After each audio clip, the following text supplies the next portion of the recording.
What's going on, everybody? It's EricRayweather back here, and in today's video we're going to be looking at Madden 20 post the recent title update. What is the game looking like now? What has changed about the game for the better, maybe for the worse? Also, some other things that weren't addressed that still need to be addressed that hopefully they will address in the next update. Also going to look at kind of what the current meta is of the game, kind of just take a quick look at that, what people are doing, and what you need to know about. So if this is your first time checking out the channel, make sure to subscribe.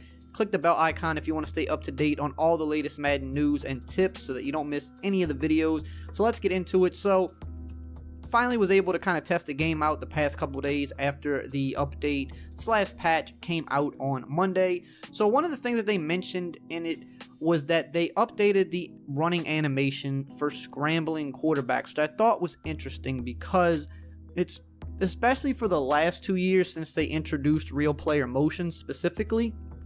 QB running looked really weird. It's been one of the complaints I've seen, I won't say the most, but I've seen a good bit of it ever since real player motion, ever since I posted the first gameplay video last year. People were saying, why do the QBs run like that? Like their stride was just really weird. So they did finally update the QB running animations, and they do look a whole lot better, as you could see on the screen.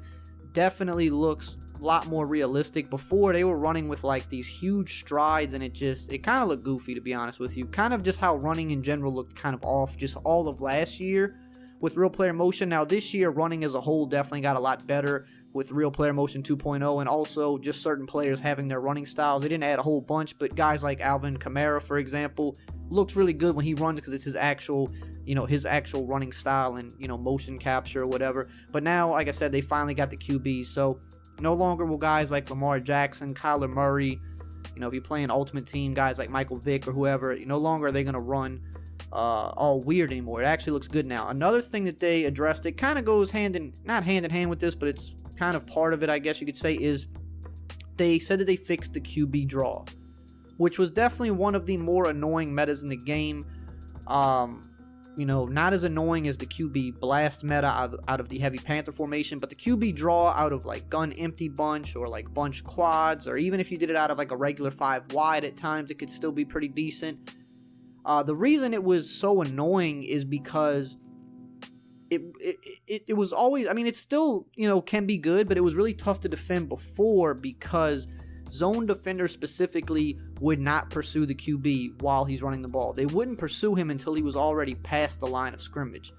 But with a draw play, it's not a QB scrambling. It's an immediate draw. He takes a step back and he starts running. There's an obvious difference to it. Defenders in real life can kind of tell the difference. It's easy to tell the difference in Madden as well. But zone defenders versus a QB draw would not pursue. They would kind of just keep backing up. Like, even, you could have Lamar Jackson. You could be running literally straight line to, a linebacker right in front of him. But because you hadn't crossed that line of scrimmage yet, he would just keep backing up until his zone, just kind of covering grass. Like, okay, I'm just backing up, playing my zone, because maybe he might pass the ball, even though you're clearly just running full speed ahead. And then by the time you cross the line of scrimmage, those defenders were already so far out of position that it was really hard to stop the QB draw. And then the fact that these are, 5 wide formations, or you have 5 receiving options, let's say, and they have really good passing plays out of them too. So you can't just commit everybody to the QB. You have to defend the pass too. So they finally did fix that. They said it in the patch notes, wanted to test it out, because sometimes they say that they fixed something and it's not quite fixed. Definitely is fixed now, as you can see. It's still good to run the QB draw. I posted about this on the channel maybe close to 2 months ago. Still think it's a pretty good scheme. It's just not nearly as good as it was before, because the zone defenders will actually react now, which is a big plus. We needed that. I'm all for not over patching the game, but when something's clearly not performing the way it's supposed to and it's hindering the ability to stop something, I do think those things should be fixed. So that is definitely taken care of now, and I'm kind of glad to see that. Now, something I have noticed, a couple things I've noticed. Now, this could just be me, I've been playing the game a little bit for the past 2 days. It could just be my games, could be my small sample size. To me, pass rush seems to be better. Now, at the beginning of the year, obviously pass rush was really crazy. I feel like after a few of the updates, it kind of got dialed back a little bit. They never said that it did, but it just felt that way. The pass rush didn't feel, at least like on a game-to-game basis, it didn't feel as dominant as it was, the first few weeks of the game. Or even how it was in the beta period of the game. After a couple updates, it just seemed like, yeah, like some games guys were just on your neck. Certain good pass rushers would just get on your neck a lot, but not every single game. Now it seems like, to me, pass rush seems to be kind of back like on steroids again to me, which I don't really have an opinion about it one way or the other. I'm fine with it. I've learned to get the ball out quicker. Sometimes it is frustrating when you have that one deep route you want to hit and you just get sacked right as you're trying to throw it. But with the game being so run heavy anyway, the pass rush isn't as big of a deal because most people are run first this year, and they're going to run until you stop them. But just kind of wanted to put that out there. Do you guys think the pass rush seems to have gotten better? Because it just seems that way to me. Another thing I feel like has gone back up, and again, it could just be me, fumbles seem to be a lot higher now. Now, of course, when the game dropped again, just like pass rush, fumbles were at an all-time high. And, I was fine with it because I think there's a lot of ways to avoid fumbles. I think people just carelessly juke and spin in the hit sticks too often, and they think that they shouldn't fumble that. And I'm on the side where I think if you're juking and spinning into a huge hit, you should probably fumble that ball. But, if you cover the ball, there's a very low chance of fumbling. If you put your ball carrier on conservative, you almost never fumble the ball. Now, of course, on conservative, you can't juke or spin, but conservative is good for a lot of, situations. Like if you're inside the 5-yard line, where you're in a spot where you're not really going to juke or spin. There's not a lot of open field. You're just trying to run a halfback dive, get in the end zone, or maybe a fullback dive, or maybe you're trying to just run a stretch and just beat the defense to the edge. You're not really in a situation where jukes and spins are going to help you as much. I put my ball carrier on conservative in those situations to avoid fumbles. When the game is, late in the game, if I'm up, or if I'm in field goal range and just need a field goal to win, I'm putting my ball carrier on conservative. I'll give up the jukes and the spins to pretty much ensure that I don't fumble and lose the ball. So I think there's ways to avoid it, but I do feel like they've gone back up because for the last month or so, fumbles did not seem to be nearly as high. They definitely addressed certain things, but I was going, I could go 10 game stretches and not see a single fumble for either me or my opponent. But ever since this update, I'm back to having like multiple fumble games again, and I've been getting a little careless because I've just been used to not fumbling for the past month nearly as much, so I haven't been covering the ball or using conservative nearly as much. Now I'm going to go back to it, but I've been having multiple fumble games, both me and my opponents.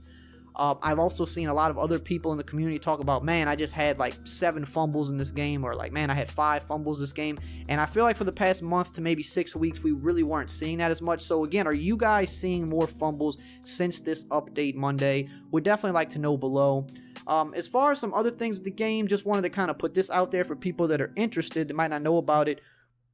This went into effect either Monday or yesterday, but the draft champions, or as it's called now, MUT Draft, and most of us still refer to it as draft champions, the online ladders are now open for the competitive Madden Challenge tournament. So basically for the next couple months, you play MUT Draft, you draft your team, and if you place high on the ladders, you're going to go into the online portion of the tournament. If you make it through the online portion, you go to the live event that gets streamed by Madden or by EA.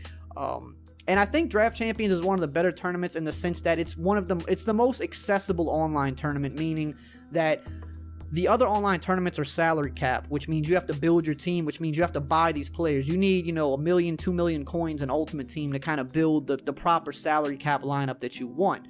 With Draft Champions, I believe it's maybe like 9,000 coins to enter the event, and if you win at least just one game, you're going to get those coins back, I think plus some.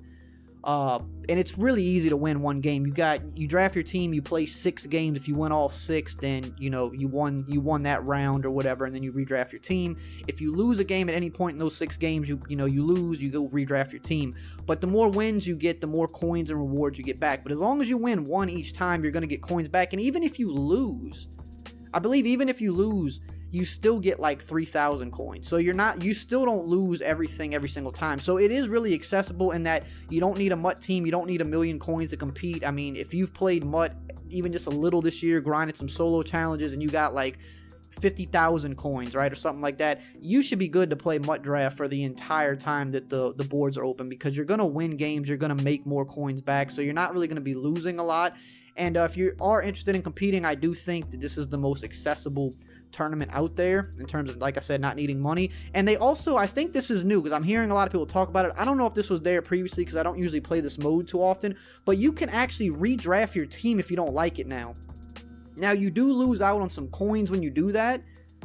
So basically, you can draft your team if you say, like, if you didn't get the playbook that you liked, which is really the biggest thing, or for whatever reason, if you don't feel like you got the type of team that you like, you can literally just redraft your team, and it only costs like 3,000 coins to redraft, I think, like 3,000 or 6,000 coins or something like that. So you do lose a little bit of coins, but if you're a person that wants to go into the event each time around with like a preferred playbook that you like or a preferred type of players, you can actually redraft your team now. Now, I don't know if this was there before, but if so, that is a huge change this year, because the biggest thing with this event was a lot of times you're getting playbooks that you don't like, and that's making it tougher for you to compete. Now, you can just keep drafting until you get a playbook, and on top of that, they added an extra playbook round to the draft. So when you get 3 playbook choices, then you draft your team, and then in the last round you get 3 more playbooks. So if you don't like any of the previous 3, there's a good chance that one of the next 3 are going to be one that you like. So that's actually a really big difference, and I don't know, we'll see how that plays out, but I think that's making Draft Champions a lot more interesting this year.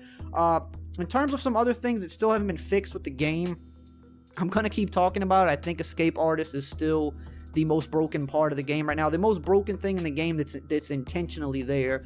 Because again, guys like 82 speed Andrew Luck can outrun my 89 speed linebackers. I've even seen him outrun Brian Dawkins in a spy, just going sideline to sideline, can't catch him, because as long as you're behind the line of scrimmage, you essentially have 99 speed. Still think something needs to be done with that, needs to be tuned. When it's like, when it's Vic and Lamar Jackson, it's a lot more understandable because those guys are super fast.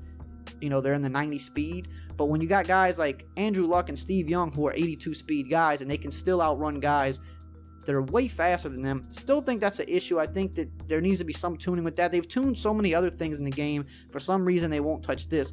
Also, disconnect glitches right now, you might want to be careful. Disconnect glitches seem to be at an all-time high. There's a couple ways to do them. They haven't been fixed yet. A lot more people are finding out how to do them, so you know, you kind of run that risk of getting a DC loss if you're playing regular mud, if you're playing squad. If you play anything online, you're going to run a chance of getting DC losses right now. Just kind of something to be aware of. I think they're going to try to tackle that with the next update or two, but they seem to be running pretty wild right now. And in terms of like the meta of the game, what I'm noticing is, of course, it's still very run heavy. For the passers, it's a lot of escape artists, but for most people, it's run heavy. And you know, the beginning of the year, we've seen a lot of people in I-form close. We saw people in I-form close slot. We saw a lot of people even still in single back wing flex close. But what's really starting to take over now is like strong wing and strong tight and I-form wing. A lot of the stretch looky plays, because those are some of the best stretches in the game, mixed with the halfback dive. So it's still the same, the stretch dive, but people have kind of moved to more of the strong tight, the strong twin tight end, and the I-form wing style. And there's still a lot of people are still using Nasty Streak right now, which if you get a lineman with Nasty Streak, you put him at tight end, you motion him out, he's going to probably pancake everybody on that side of the field. They did say that that's going to be addressed probably next update. They're going to fix that. But while it's there, it's still a pretty good thing to use right now. So that's kind of the meta you could see. I still think in terms of run defense, 3-4 odd edge blitz 1 I think is still the best run defense in the game. You know, pinch defensive line, crash down, spread linebackers, and then have both inside linebackers blitzing. User to safety, I think that's the best way to contain runs. As long as you're decent with user and your safety, you can contain a lot of these runs. But if you're playing someone that's good and kind of bounces around, you know, they switch from strong to I-form, maybe to strong close, to I-form close. When they bounce around a lot of these formations, it can be tougher because it's sometimes a little different the way you have to shoot the gaps against certain different formations. So some people are hard to stop with the run, but for the most part, people that just want to kind of spam 1 or 2 plays out of a formation, I think those guys are still easy to stop. But you're going to see more people move into the strong wing and the I-form wing, I think, going forward. So that's it for today. Let me know what you guys think below, and as always, I will see you guys next time.